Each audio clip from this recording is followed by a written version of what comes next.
Kia ora, my name is Eloise Blewden and I'm a fourth year architecture student at Victoria University of Wellington. I am passionate about holistic sustainability and throughout the course of my degree have directed this passion into sustainability within the built environment. I am contributing to sustainability outcomes within my own tertiary education institute and the wider education built environment.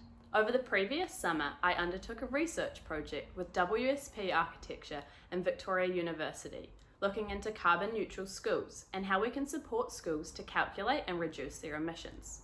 I developed an Excel-based school-specific carbon emission calculator that schools can input activity data from fuel use, electricity, water use, waste, and travel. The calculator is supported by a toolbox that outlines material and behavioural actions that schools can implement to help reduce their carbon emissions. Since the completion of the Summer Scholar program, I have reached out to various researchers involved in this field of work, and Auckland Council intends to use the toolbox as part of a package around climate literacy in schools. There should be two directions from which New Zealand is tackling net zero carbon. From the top down, there needs to be policy change and extensive education and resources provided. From the bottom up, we need to approach climate change more holistically and empower our tamariki to act. This in turn will foster intergenerational change. There is huge scope in New Zealand for promoting low carbon design and operation in a built environment where our future generation is educated. The very skills they learn in can become tools to teach and show them how we can construct and operate our buildings with minimal impact. Aotearoa also needs to rapidly change the way we build.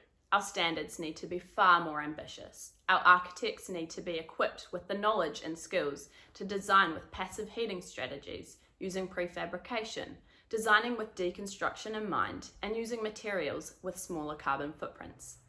This change in the built environment should be driven through education. Our architecture students should be taught to design with sustainability as a priority, not as an afterthought.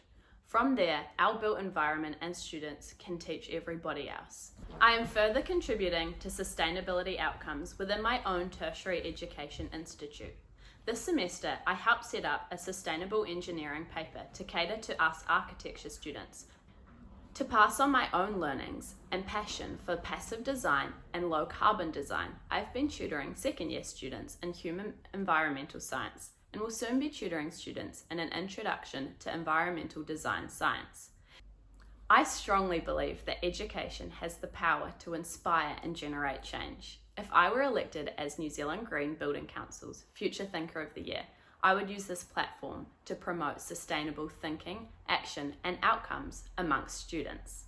I would like to see more sustainability programs and opportunities integrated into universities' architecture, design, and building science curriculums.